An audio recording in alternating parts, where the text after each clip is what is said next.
दिनैनि दिनावहाय आङो मोनसे भबिष्यत बाणी बायदि आं मोनसे खोथासो बुंनो लुबैदों। माने जोंनि बारग'लांनाय जोंनि बिटिसिनि चिफ हाग्रामा महिलारिनि दुखुनांथाव समफोरा फैगासिनो दं। मानो होननानै बुङोब्ला दिनैनि दिनावहाय जोङो देबोरगाव समस्तिनि सिङावहाय गोबां बिपिएफ दोलोनि मानसिफोरा जोंनाव जइन जाबाय आरो दिनैहाय जोङो मोनसे प्रग्राम लानाय जादोंमोन। मोनफ्रोमबो प्राइमारिफोरनि दैदेनगिरि मावथि बिथांमोनखौ लानानै जोङो मोनसे समायखिरा लानाय मोनसे फोरबो खालामनाय जादों। बेयाव जोङो नुनो मोन्दों देबोरगाव ब्लकनि सिङाव थानाय गोबां जोंनि सापर्टार आरो बुथ कमिटिनि दैदेनगिरि मेम्बार आरो प्राइमारिनि दैदेनगिरि बिथांमोनहा रंजा बाजायै लैहोर फैनानै बिथांमोनहा बाहागो लाफैदों आरो दिनै समायखिरा लादों। बेखौ नुयोब्ला जोंनि गोसोआ रंजाखांदों आरो जोङो मोनसे बुंनो हायो। आं दहाय बुंनाया बेनो, हाग्रामा महिलारिनि दुखुनांथाव समफोरा फैगासिनो दं होननायनि खार'ना बेनो। मानो होननानै बुङोब्ला फैगौ समाव बिथांजों थाफाग्रा बिथांनि मावफाग्रा लोगोफ्रा सासेबो थानाय नङा।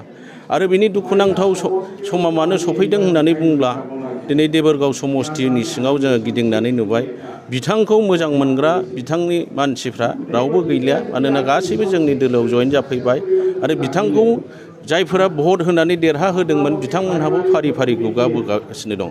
मानो गुगाहोबोदों?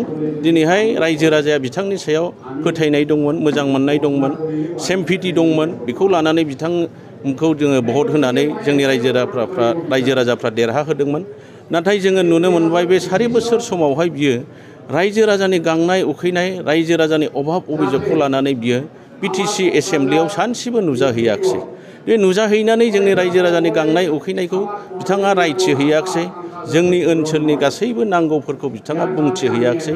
बेनिखायनो रायजो राजाफ्रा दिनै बुजिनो हाबाय देबोरगाव समस्तियाव हाग्रामाखौ फेजेननांगौ होननानै रायजो राजाफ्रा मोनसे डिसिसन लाबाय।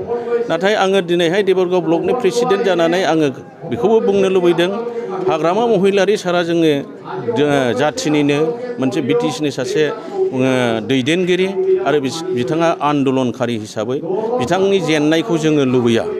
नाथाय जोङो लुबैयो देबोरगाव समस्तियाव बियो जेननांसिगौ, देबोरगाव समस्तियाव बियो देरहानाय नंला। बिथाङा माबा मोनसे मोजां समस्ति मोजां जायगा नायनानै बिथाङा गेलेहैथोंसै। नांगौ जायोब्ला जोङो बिथांखौ देरहाहोनायनि खामानि मावफाहैगोन, जोङो हेफाजाब होगोन। बेबायदि जोङो थांखि लानाय जाबाय। दिनै ब्लक पार्टि जोंनि इउपिपिएल पार्टि हिसाबैथ' खोब स्ट्रं हिसाबै जोङो बुंनांगोन, स्ट्रंखौनो बुंनांगोन। जोंनि देबोरगाव ब्लकनि सिङाव थानाय जा 16टा प्राइमारि दङ आरो 335टा गामिफोर दङ। बे गामिफोर आरो प्राइमारिफ्राव आरो जोंहा 84टा बुथ कमिटिफोर दङ। बे बुथ कमिटिफ्रा स्ट्रंलि खामानि मावगासिनो दङ।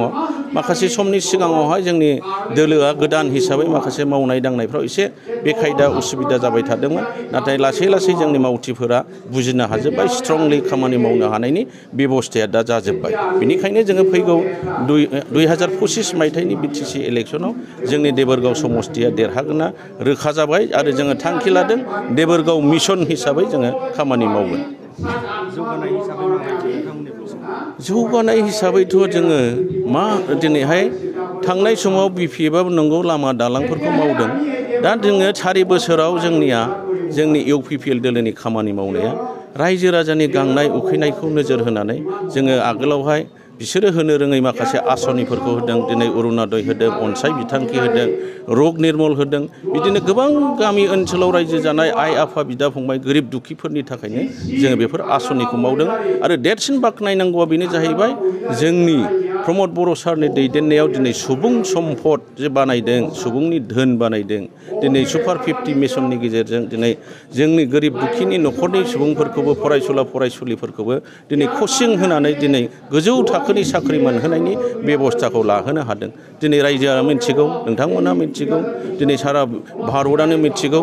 दिनै गुबुन देशनि गुबुन जायगानि इन्टेलेक्सुवेल दैदेनगिरिफ्रा बाख्नायदों दिनै प्रमद बर' सारखौ खामानि मावनायखौ। थांनायसो माखासे समनि कमिउनिटि माखासे बे गुवाहाटियाव मोनसे प्रग्राम लानाय जादोंमोन जोंहा कमिउनिटि डकुमेन्ट्सनि बेखौ बे प्रग्रामावबो गोबां गोरों गोरों बेक्तिफ्रा नुजाफैदोंमोन प्रमद बर' सारनि खामानि मावनायखौ बाख्नायफैदों बिथांखौ साबायखर बावफैदों बेबायदिनो जोंहा आरो जोंनि देबोरगाव समस्ति हिसाबै लामा दालां खामानियाबो मजबुत जागासिनो दं जोङो बुंनानै फोजोबनो हाया दिनैहाय गोबां खामानिफोर जागासिनो लामा सामा जागासिनो दं दालां जागासिनो दं बेफोरखौ नायनानै जों बुंनो हायो दिनै जोंनि प्रमद बर' सारा जोंनि भबिष्यतआवबो खामानि मावलांगोन आरो बेनो फैगौ समावबो जोंनि बिटिआरनिनो चिफ जागोन होननानै बेखौ जों 100% जोङो बुंनो हायो।